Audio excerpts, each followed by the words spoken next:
você nesse momento se colocasse de pé, abrisse a palavra do Senhor em Isaías 44.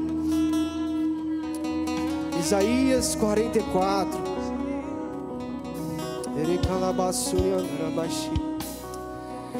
Isaías 44, a partir do verso 1, vai dizer assim: agora ouça-me, mas escute agora, Jacó, meu servo, Israel, a quem eu escolhi. Assim diz o Senhor, aquele que fez e que o formou no ventre e que ajudará. Não tenha medo, ó Jacó, meu servo, Jesurum, a quem escolhi. Pois derramarei água na terra sedenta e torrentes na terra seca. Derramarei o meu espírito sobre a sua prole e a minha bênção sobre a sua descendência. E eles brotarão como a relva nova, como o salgueiro junto a regatos. Um dirá, pertenço ao Senhor, outro chamará a si mesmo pelo nome de Jacó. Ainda outro escreverá em sua mão do Senhor e tomará para si o nome de Israel. Só até aí, Senhor, a tua palavra, Jesus, é sobre água, é sobre fonte de vida, é sobre rio nessa noite, Pai. E nós declaramos, Jesus, nós profetizamos que o teu rio, Jesus, vai passar por essa igreja, vai passar nesse lugar, nessa noite. O teu rio de vida vai fluir nesse lugar, papai. O teu Espírito Santo vai fluir nesse lugar. A tua presença vai fluir nesse lugar. O teu Espírito Santo vai trazer cura. Conforme nós já oramos e profetizamos aqui, o teu Espírito vai matar a sede. E os Salmos vai dizer que assim como a corça anseia pelas águas, a nossa alma, o nosso desejo nessa noite é pelo Senhor. Nós queremos, Jesus, ser uma igreja que deseja pelo Senhor, que tem sede por Ti, que tem sede pela presença, que tem sede pelo Teu amor, Espírito Santo de Deus. Nós não queremos ficar sem o Teu amor, nós não queremos ficar sem a Tua presença. Arranque tudo de nós, mas não arranque a Tua presença diante de nós, Espírito Santo. Profetizamos o Teu rio aqui nesse lugar, profetizamos a Tua presença aqui nesse lugar, em nome de Jesus, em nome de Jesus, amém. Se assente um pouquinho. Obrigado, pessoal do louvor.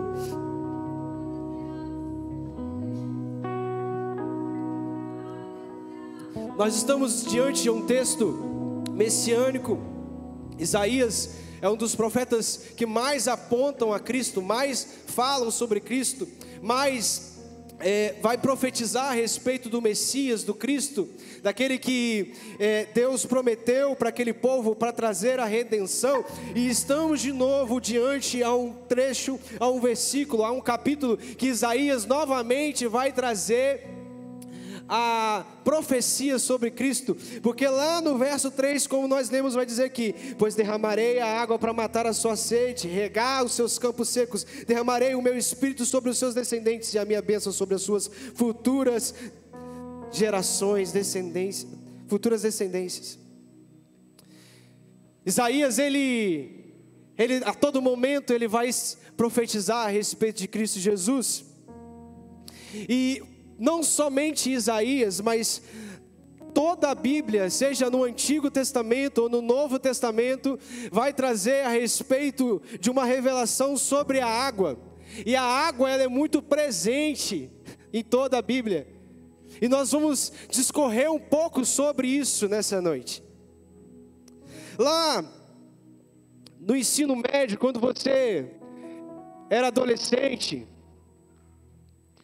você vai estudar na física que a água ela possui 3 estados: sólido, líquido e gasoso. 3 estados da água. E interessante que, se a gente parar para analisar as Escrituras, o Cristo Jesus, aquele que se compara com a água viva, e nós vamos ler um pouco mais sobre isso nessa noite, ele também se comporta como sólido, líquido e gasoso. Olha que interessante. O Cristo, a água viva que se apresenta de forma sólida. Filipenses 2 vai dizer a respeito desse homem que assume a forma humana, assume a forma de carne, assume a forma sólida. Deixa o esplendor da sua glória, vem morar com aqueles que o rejeitaram, assume a forma de um homem e se esvazia de si mesmo. Ele é o Cristo, água viva, que se materializa para nós, se materializa para a igreja, de tal forma a ponto de, após ir para a cruz do Calvário, a tal ponto de após morrer numa cruz, ainda tem que provar para Tomé, lá em João 20, versículo 25, se realmente existe marcas, se realmente ele tinha morrido. E aí Jesus ele fala assim: então toca, Tomé, se você quer realmente saber que se eu sou o Cristo, aquele que ressuscitou dos mortos, toca nas minhas feridas. Ele se coloca numa posição de estado sólido, só para mostrar que realmente ele está disposto a tudo. A água viva, ela também é sólida, ela também se coloca numa condição, num estado sólido. Jesus também, a água viva, Deus também se manifesta de uma forma gasosa. A física vai dizer que o estado gasoso, os corpos também não possuem formas próprias, mas se espalham pelo espaço. A física também vai explicar que se o peso do corpo for menor do que o empuxo exercido, o objeto flutuará até a superfície do fluido. E sabe o que isso quer dizer para mim? Nada, que eu não entendo de física. Mas lá em Gênesis 1 vai dizer que no princípio criou Deus os céus e a terra. A terra, porém, estava sem forma e era vazia. Havia trevas sobre a face do abismo, mas o Espírito de Deus pairava, voava sobre as águas. O Espírito de Deus, ele subia, ele sobrevoava as águas. E só quem pode sobrevoar é aquele que tem uma densidade menor do que o ar, ou seja, aquele que assume uma forma gasosa. O Espírito Santo que paira. E o mesmo Espírito Santo que estava lá em Gênesis, na formação do mundo, ele está aqui e ele paira sobre essa igreja, ele paira sobre nós essa noite. Ele assume também, a água viva assume a forma de água, de gás, e paira sobre nós. E também ele assume a forma mais conhecida, a forma líquida, a forma que grande parte, todos nós usamos para cozinhar, tomar banho, beber água. Ele assume a forma líquida. E aí, sobre essa forma líquida que eu gostaria de falar um pouco mais. Lá em João 4, João vai contar a história de uma mulher que ela sai com um balde na mão, meio-dia, para pegar água do poço. E eu não sei se você já escutou um pouco sobre esse poço, mas esse poço tem um nome, é o poço de Jacó. Guarde bem esse nome. A mulher, ela sai por volta de meio-dia para pegar água, e essa água estava num poço. E qual é o nome desse poço? Poço de Jacó. Essa mulher, ela sai para buscar água, mas ela não sabia que ela ia se deparar com a água viva.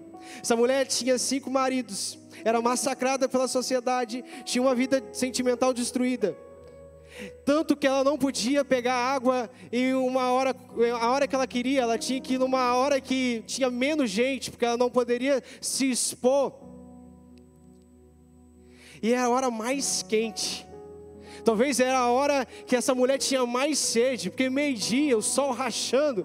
Cara, com certeza essa mulher tinha muita sede. Com certeza essa mulher estava sedenta. Mas de repente ela encontra um homem. E esse homem começa a falar a respeito de uma água que mata a sede, de tal maneira que ela nunca mais precisava se preocupar com nada. de que nunca mais ela sentiria falta de nada. Sabe, nós vivemos dias na nossa geração, na nossa igreja de uma forma geral, e que nós chegamos em encontros como esse, nós chegamos em reuniões de adoração como essa, cheio de próprios desejos. Senhor, eu preciso, eu quero, Senhor, me dá, me entrega, mas a gente esquece de nos concentrar, de beber uma água que vai nos fartar e que vai nos trazer a saciedade para o resto das nossas vidas.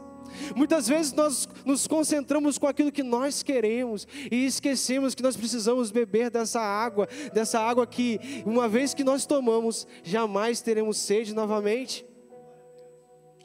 E aí, como Jesus sabia muito sobre aquela mulher, vai perguntar e vai questionar ela: cadê seu marido? Aí ela desconversa, ela diz assim: onde que a gente deve adorar? A gente tem que adorar no monte, tem que adorar onde? Aí Jesus fala assim: não, a hora é chegada que me adorem em espírito e em verdade, que os verdadeiros adoradores vão começar a sair e eles vão me adorar em espírito e em verdade. Sabe, muitas vezes, diante da água viva, diante da presença do Senhor, nós desconversamos para mascarar aquilo que realmente importa. Diante da presença do Senhor, diante em reuniões como essa, diante em louvores abençoados como esse, nós mascaramos aquilo que nós temos, só para simplesmente não cuidar daquilo que realmente importa, da mesma forma que essa mulher estava. Muitas vezes a gente sabe daquilo que precisa ser resolvido, a gente chama de elefante na sala, a gente sabe o que é o elefante está na sala, mas a gente ignora. Ela sabia daquilo que ela precisava, mas diante da presença do Senhor ela desconversou. E muitas vezes nós fazemos isso, muitas vezes nós agimos dessa forma. Eu tenho algo para cuidar, para ser tratado dentro de mim, mas não. Vamos nos preocupar com outras coisas. Quantas vezes nós nos reunimos simplesmente, conforme até o pastor Marcos falou nesta manhã, para falar de usos e costumes daquilo que pode, aquilo que não pode, aquilo que deve, aquilo que não deve, e esquecemos de como nós devemos nos portar para atrair a presença da água viva sobre a igreja, como nós devemos nos portar, como está o coração de Deus para aquilo que realmente nós precisamos fazer para atrair o Espírito Santo para os nossos cultos.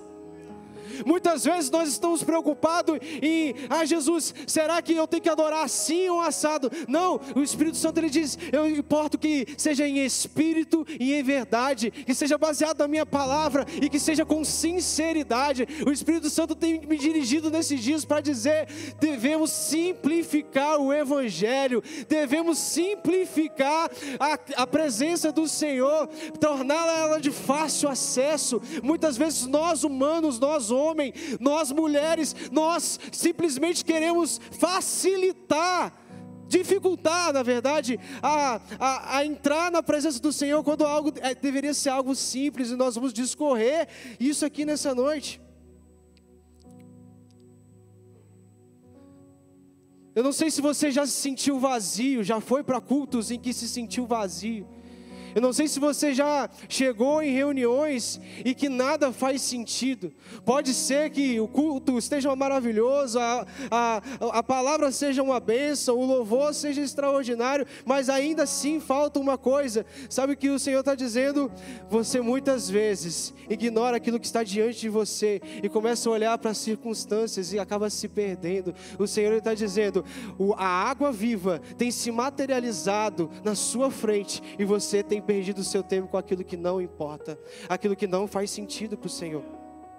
E aí, Isaías 44, conforme nós lemos no início, ele vai dizer, lá no versículo 2: o Senhor que o criou e o que o ajuda diz: não tema, ó Jacó, meu servo querido de Israel, meu escolhido, pois eu derramarei água para matar a sua sede e regar os seus campos secos, derramarei o meu espírito sobre os descendentes e a minha bênção sobre as suas futuras gerações. Sabe o que essa mulher, o que está acontecendo com essa mulher lá em João 4? Ela simplesmente está vivendo uma promessa que Isaías liberou lá em Isaías 44. Aquela mulher, ela não sabia, mas existia uma promessa em que haveria um momento em que Deus enviaria a água viva, e essa água viva se materializou na frente dela, e o mesmo nome do poço de Jacó é a palavra que Isaías liberou para Jacó lá.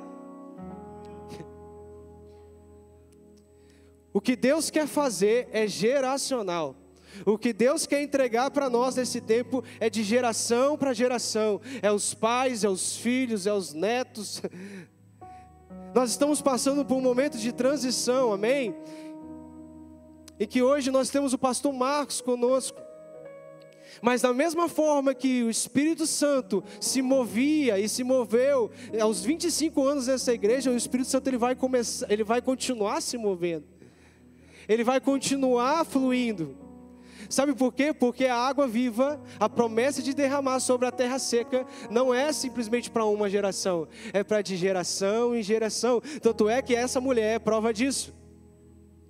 O que Deus fez no passado é extraordinário, mas o que Deus vai fazer hoje ainda, nesse presente, vai ser muito mais incrível. E o que Deus vai fazer amanhã, vai ser melhor ainda. Porque a partir do momento que a igreja entender que essa água viva, ela está disponível para mim, está disponível para você, para nós. Existem coisas sobrenaturais para acontecer. E o interessante é que a gente não se dá conta que a gente precisa dessa água viva. A igreja precisa da água viva. Só que na correria do trabalho, correria da faculdade, correria ministerial, correria, rotina, a gente acaba esquecendo. Eu não sei você, mas eu tenho dificuldade de lembrar que eu tenho que tomar água. Aí eu fico com uma garrafinha de água o dia inteiro, mas a garrafinha de água fica perto de mim, e mesmo assim eu esqueço de tomar água. Eu não sei você, mas no nosso dia a gente esquece até mesmo de se hidratar.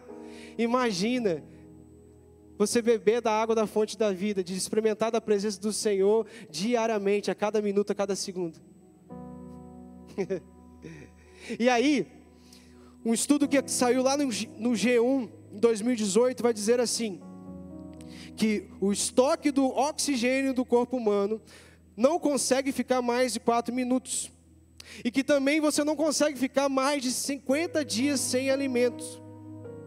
Mas existe uma coisa extraordinária que saiu nessa pesquisa, é que o ser humano não consegue ficar mais de 3 dias sem água. Eu não sei se você já pegou essa visão, mas o ser humano não consegue ficar mais de 3 dias sem água. E prova disso, o Senhor ele nos prova na palavra, que Jesus ele morre na sexta, ele no terceiro dia ele ressuscita, porque a gente não consegue ficar mais de 3 dias sem água. A gente não consegue ficar mais de 3 dias sem Jesus. O Espírito Santo é prova disso. A física nos mostra isso. Nós fomos construídos para que a gente possa entender isso. Não existe vida com mais de 3 dias sem água. É por isso que ele ressuscita no terceiro dia, porque se ele ressuscita no quarto, a gente está morto. A gente não pode ficar sem água viva. O nosso corpo não aguenta, a nossa alma não aguenta, o nosso espírito não aguenta. E aí, lá em João 7, versículo 37, vai dizer assim, que no último dia, o mais importante da festa, Jesus se levantou e disse em alta voz: quem tem sede, venha a mim e beba. Pois as escrituras declaram, rios de água viva brotarão no interior de quem crê em mim. Quando ele falou água viva, ele estava referindo ao Espírito Santo, que seria dado mais tarde a todos que nele crescem. naquela ocasião o Espírito Santo ainda não tinha sido dado, pois ainda Jesus não havia sido glorificado. Mas existe uma frase que ele diz lá no versículo 38, que é que rios de água viva brotarão no interior daqueles que creem em mim. Jesus, ele estava dando um estudo. Jesus chega no templo, começa a dar um estudo, e as pessoas começam a se interrogar como um homem que não tinha estudo, que não sabia ler nem escrever, não foi educado conforme os mestres daquela época, como um homem daquele poderia saber, ter tanto conhecimento? Eles começavam a se questionar: meu Deus do céu, esse homem não está sozinho, esse cara, ele serve ao mundo das trevas. Começaram a questionar quem de fato era Jesus, e falaram: vamos prender esse homem. Mas ele começa a se revelar de uma forma muito diferente. Os mestres da lei nunca tinham ouvido aquela revelação de um Deus, de um homem que se comportava como um rio, e que profetizava a respeito de um rio que desceria como água viva, e que do interior daquele povo, do interior dos mestres da lei, poderia ser gerado rios e rios de água viva. E que tipo de rio o Senhor estava falando? E aí, lá em Gênesis 2, eu vou explicar a respeito de qual rio é esse. Gênesis 2, 10 vai dizer assim: da terra do Éden nascia um rio que regava o jardim, e depois se dividia em 4 braços. O primeiro braço, chamado Pison, rodeava toda a terra de Havilá, onde existe ouro. O ouro dessa terra é de grande pureza, e lá também há resina aromática e pedra de ônix. Gênesis 2:13 vai dizer que o segundo braço, chamado Gion, e rodeava toda a terra de Cush. O terceiro braço, chamado Tigre, corria ao leste da terra de Assíria. E o quarto braço era chamado de Eufrates. Gênesis vai falar a respeito de um rio que possuía 4 braços. 4 braços. Jesus, em João 7, vai falar a respeito de no interior daquele que crê, correria rios. E Gênesis começa falando a respeito de rios. E ele vai dar nomes a esses rios. E cada nome desse rio, cada nome de um braço desse rio tem um significado. O primeiro rio se chama Eufrates. E o significado de Eufrates é o que produz fruto. Gálatas vai dizer que o fruto do Espírito é amor, gozo, paz, longanimidade, benignidade, bondade, fé, mansidão e temperança. Aquele que bebe da água da viva, aquele que possui dentro dele rios e rios de água viva, ele tem uma característica, e uma característica que só o Espírito Santo pode dar. Ele tem um braço desse rio, e esse nome desse braço chama Eufrates, o que produz fruto. Se nós somos uma igreja cheia de Deus, cheia do Espírito Santo, nós precisamos produzir frutos. Nós precisamos produzir fruto. As pessoas precisam olhar para nós e ver algo diferente em nós. E isso não está atrelado na roupa que nós usamos. Isso não está atrelado em como nós nos vestimos. E eu não estou dando abertura para você se vestir de forma indecente. Eu estou dizendo para você que o Espírito Santo, ele aponta para nós, ele produz em nós fruto. Eufrates vai falar a respeito de uma igreja que bebe da água, que tem o rio dentro de si e produz fruto. Que tipo de fruto você tem produzido como igreja? Que tipo de fruto você tem produzido como servo do Senhor? Que tipo de fruto você tem produzido nos dias de hoje? Você tem produzido confusão, tem produzido fofoca, tem produzido disse-me-disse, ou você tem produzido o fruto do Espírito Santo de Deus, conforme nós lemos aqui? Que tipo de fruto você tem produzido nesses dias? Não é possível você dizer que você bebeu da água, não é possível você dizer que você dentro de si possui rio do Espírito Santo e você não produzir nada. É impossível. Segundo braço do rio vai se chamar Pison. E Pison possui um significado que é espalhar, esparramar, derramar. Lá em Atos 2 vai dizer que estavam todos reunidos no mesmo lugar, e de repente veio como um vento impetuoso, e foi entregue línguas repartidas como de fogo, e logo em seguida eles foram espalhados, foram direcionados para a região que o Espírito Santo o direcionava e o entregava. É impossível ser cheio do Espírito Santo e você não transbordar, você não espalhar, você não atingir pessoas, você não ir atrás de pessoas. É impossível você ser cheio do Espírito Santo e você não se preocupar com o próximo, você não querer fazer algo para o próximo, você não querer se doar para o próximo, você não querer se derramar. Se derramar é o sentido de você querer entregar aquilo que você carrega para mais pessoas possíveis. Não tem a ver com like no Instagram, não tem a ver com quantas curtidas você tem, com quantos seguidores. Tem a ver o quanto você consegue transmitir o Espírito Santo para aquele que está do seu lado, no seu trabalho, na sua faculdade, dentro dessa igreja. Pison tem a ver com espalhar o Espírito Santo de Deus.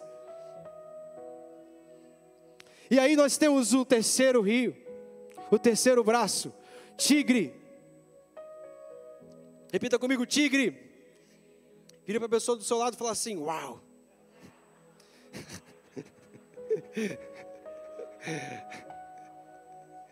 Vocês estão bem na vibe do pregador, glória a Deus. Tigre tem a ver com velocidade. Tigre é rápido, você precisa se apressar, você precisa se apressar. Nós sabemos que Deus não tem pressa. Jean falou isso, nós estávamos numa reunião de oração, Jean falou disso, e realmente Deus não tem pressa, porque Deus ele nunca está atrasado, Ele é o dono do tempo. Mas o Senhor Jesus, o Espírito Santo, aquele que é água viva, Ele quer colocar no seu coração um senso de urgência nesses dias. Se você precisa acertar algo da parte do Senhor, se você precisa acertar a sua vida espiritual, se você precisa se consertar com o Senhor, nós profetizamos aquilo que está escrito no terceiro, em Gênesis 2, o terceiro braço, o tigre, que o Senhor coloque para você nessa noite no seu coração um senso de urgência por mudança, um senso de urgência para ter mais sede da presença do Senhor. O Espírito Santo está dizendo: apressa-te, apressa-te, apressa-te, porque eu venho saltando pelos montes para buscar a minha igreja, para buscar a minha noiva, para buscar a noiva do Cordeiro. O Senhor está dizendo: apressa-te, apressa-te, apressa-te. O Senhor está dizendo: a igreja ela não pode se atrasar para o grande dia, porque o Senhor não se atrasa. O nosso Deus não se atrasa, a água viva não se atrasa, Cristo Jesus não se atrasa. Mas o Senhor está gerando no teu coração: apressa-te. Você não pode ficar do mesmo jeito, você não pode continuar da mesma maneira, você não pode ter as mesmas atitudes, você não pode vir com as mesmas batalhas que você veio na semana passada, cara. As batalhas precisam mudar. O Espírito Santo está dizendo: apressa-te. Porque aqueles que possuem o rio dentro de si, aqueles que possuem o Espírito Santo dentro de si, possuem o terceiro braço, o tigre, aquele que tem velocidade. E o quarto braço, Gion. Gion vai trazer o significado de arrebentar, estourar, algo que não pode ser contido. Eu não sei se você já foi em cultos mega pentecostais, e que o negócio começa a fluir de uma forma, e que os irmãos começam a gente vai dizer aqui no nosso vocabulário crentez, começa a dar lugar, e não para, e é bonito de ver, e é gostoso de participar em momentos como esse, e que o Espírito Santo toma toma aquele vaso, toma aquele varão, toma aquela varoa, e o mistério começa a desenrolar, e isso é uma característica interessante do Espírito Santo, porque é algo que não pode ser contido, é algo que não tem como você deter, não tem como você parar. A alegria da presença do Senhor, a felicidade de estar sentindo a presença da água viva é tão grande que você não consegue conter, você não consegue parar. O Espírito Santo, ele é tão presente, tão marcante, e que a glória do Senhor, ela vai te invadindo. O rio, a água vai ganhando mais espaço dentro do teu coração, vai levando aquilo que não presta embora, vai levando aquilo que ficava preso dentro de ti, e aí você vai sentindo um renovo, e a presença do Senhor vai aumentando.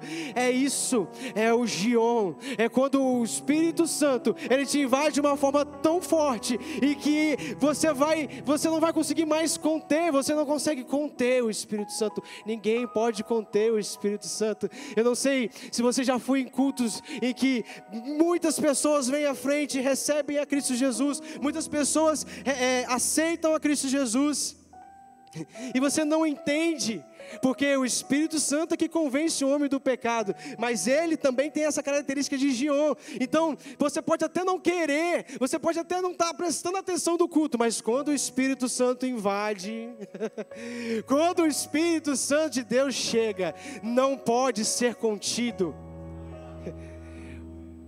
Quando o Espírito Santo paira sobre a casa, vem sobre o ambiente, ele não pode ser contido, ninguém pode deter, ninguém pode conter.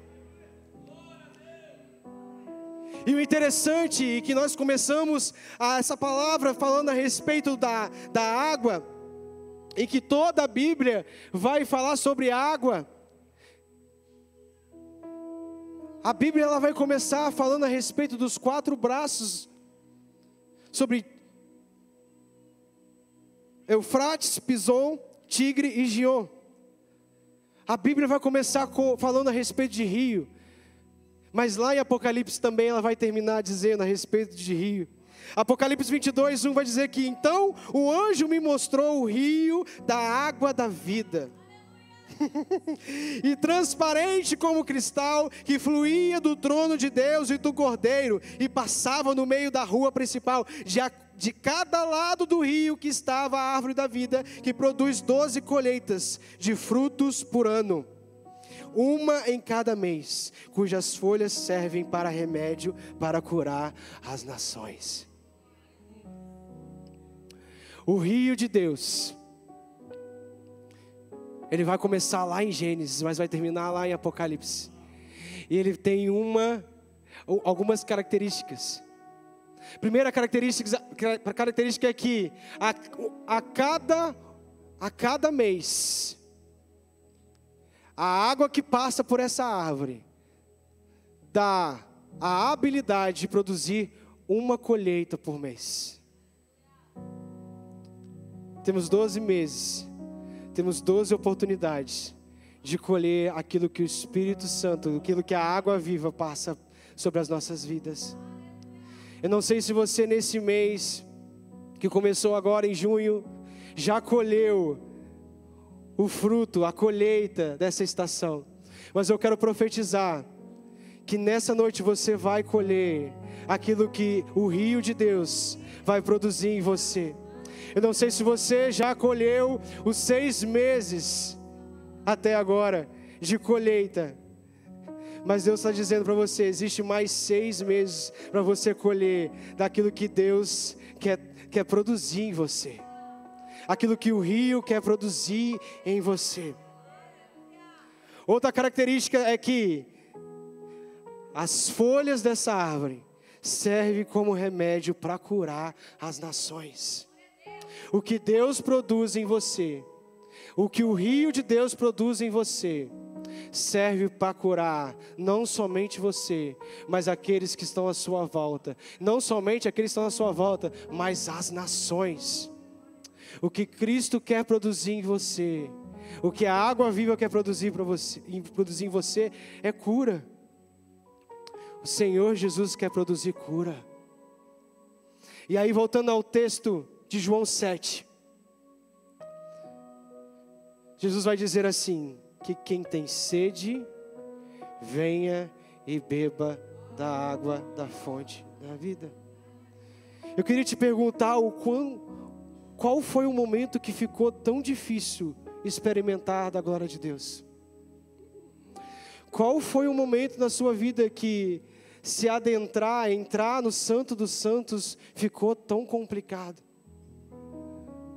Qual foi o momento da tua trajetória que ficou tão difícil experimentar da presença do Senhor? Foram os problemas, foram as pessoas, foram pessoas que representaram mal o reino de Deus, foram as decepções. Qual foi o momento em que você complicou para acessar a presença de Deus? Qual foi o momento que você estabeleceu as suas próprias regras para acessar aquilo que Deus tem para você? Quando Jesus, ele é muito simplista, ele simplifica o evangelho aqui em João 7, dizendo: aquele que tem sede, venha e beba. Existe apenas uma regra: quem tem sede, venha e beba. Jesus não está dizendo: você que se veste bonitinho, venha e beba. Você que fala bonitinho, venha e beba. Você que canta legal, venha e beba. Ele não está falando para você que tem coque, venha e beba. Você que usa paletó, venha e beba. Se você que usa roupa preta, venha e beba.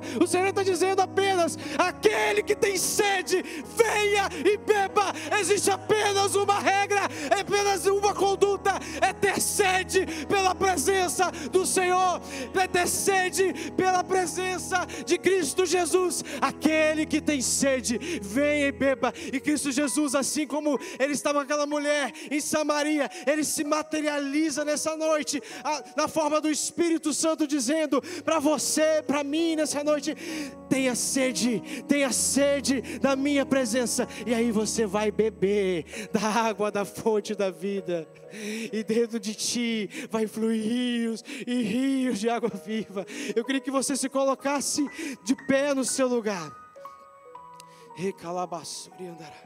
Quem tem sede, venha.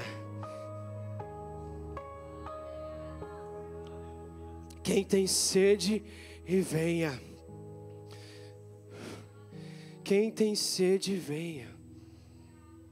Deus quer que você colha frutos nessa noite. E pode começar com um fruto digno de arrependimento. Pode começar com arrependimento nessa noite. Jesus, ele vai dizer: arrependei-vos, porque é chegado o reino de Deus. Aquela mulher cai em si, e ela entende que diante dele está aquele que era prometido, aquele que era prometido das nações, o Cordeiro de Deus. E aí ela se arrepende diante da presença da água viva. Eu quero chamar você aqui na frente para nós fazermos uma oração. Você que não tem bebido dessa água por um tempo, por conta de circunstâncias, você que tem sede nessa noite, ou você que nem tem sede nessa noite, mas você quer ser provocado a ter sede nessa noite, porque você sabe que essa é a chave para beber da água da fonte da vida. Eu quero profetizar para você nessa noite que você, do teu interior nessa noite, a partir dessa noite, vão fluir rios dentro de você, e rios de água viva, e vai produzir tudo isso que nós lemos aqui. Temos uma pessoa aqui na frente. Se você quiser, com toda a liberdade, saia do seu lugar, nós vamos orar juntos. Nós temos intercessores nessa casa, e nós vamos orar juntos para que venha fluir o rio de Deus, para que o Senhor, ele venha matar a sua sede, porque conforme nós lemos em Isaías 44, Ele quer derramar água sobre a terra seca, sobre a sequidão, derrama água sobre a sequidão, chuva sobre a sequidão, chuva sobre a sequidão. Derrama chuva, derrama chuva.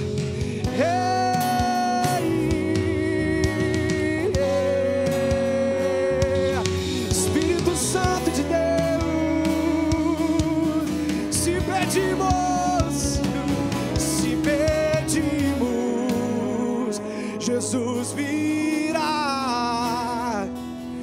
como chuva descerá. E se pedimos, Jesus virá, como chuva descerá. Vai chover, vai chover.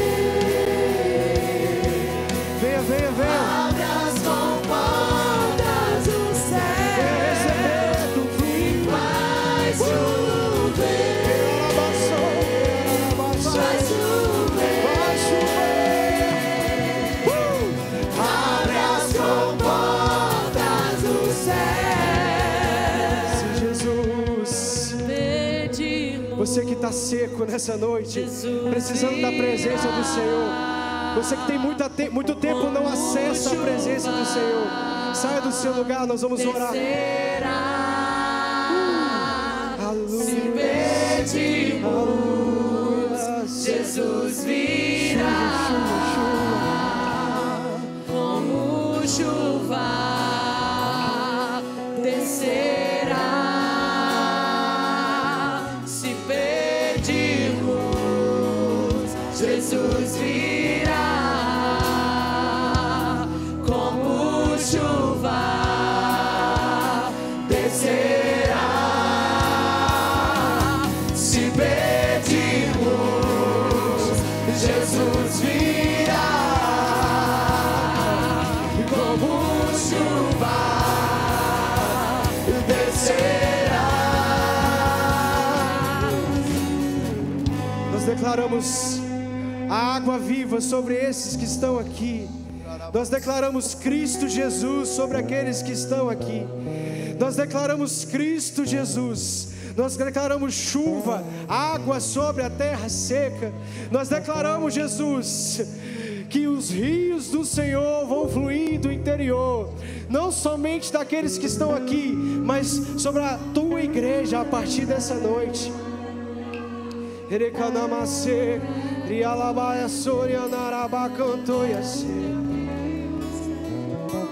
O Senhor ministra no meu coração a respeito de Gion, um dos braços do rio.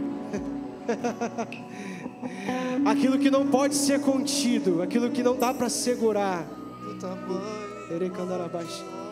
O Senhor fala muito especificamente a respeito de Gion nesse momento comigo. Você há muito tempo não sente a presença do Senhor. Você que já foi profeta dessa casa, você que abriu mão, você que lançou fora, você que é profeta desse lugar, mas você se sente preso. Você sente que você pode fluir de uma forma em que o Espírito Santo fluía no passado, mas você se sente preso. Eu quero te chamar você a vir aqui à frente. Você que se sente preso, você sente que os seus dons estão presos, você sente que a sua oração está presa, você sente que poderia... Você sente que você poderia espalhar, que você não poderia ser contido pelo Espírito Santo, pela grandiosidade do Espírito Santo que há em você, mas você se sente preso. Eu quero te chamar você para sair do seu lugar. Nós vamos orar e profetizar esse quarto braço do rio. Nós queremos profetizar que você vai receber da parte do Senhor algo muito específico. Ei, tem gente vindo, aleluias, glória a Deus. Nós vamos orar. Saia do seu lugar, você que deseja receber um renovo da parte do Senhor. E esse renovo, ele tem a ver com Gion, algo que você não experimenta há muito tempo, e que você deseja espalhar, e você deseja derramar.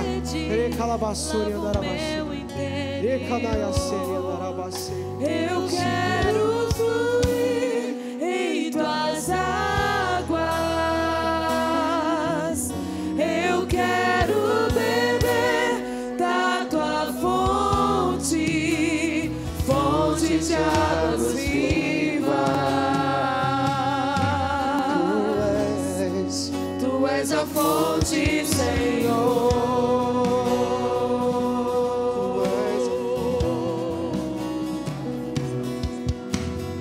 Existe um rio, Senhor, que flui do teu grande amor. Águas que correm do trono, águas que curam, que limpam. Onde ele passar, por onde o rio passar, tudo vai transformar. Aleluia. Igreja, estenda suas mãos para cá. Senhor, nós te agradecemos, ó Pai, por essa noite do fluir do Teu Espírito, essa noite do romper do Teu Espírito Santo sobre a vida dos Teus filhos. Existem pessoas aqui entregando o coração para o Senhor, retornando para os Teus caminhos, e nós somos gratos, ó Pai, pelo Teu mover nessa noite. Quanta coisa o Senhor está fazendo em um simples momento de oração. Nós te agradecemos, Santo Espírito, pela graça que está sendo derramada neste ambiente, nessa noite. Ao mover do Espírito sendo derramado nessa casa. Espírito de Deus, fique à vontade para se mover nessa noite. Em nome de Jesus. Amém e amém. Você pode aplaudir ao Senhor nessa noite. Glória a Deus. Se tem alguém aqui que fez a decisão de seguir a Jesus essa noite, leve ali para dar os nomes. Em nome de Jesus. Em nome de Jesus. Aleluia. Glória a Deus, glória a Deus.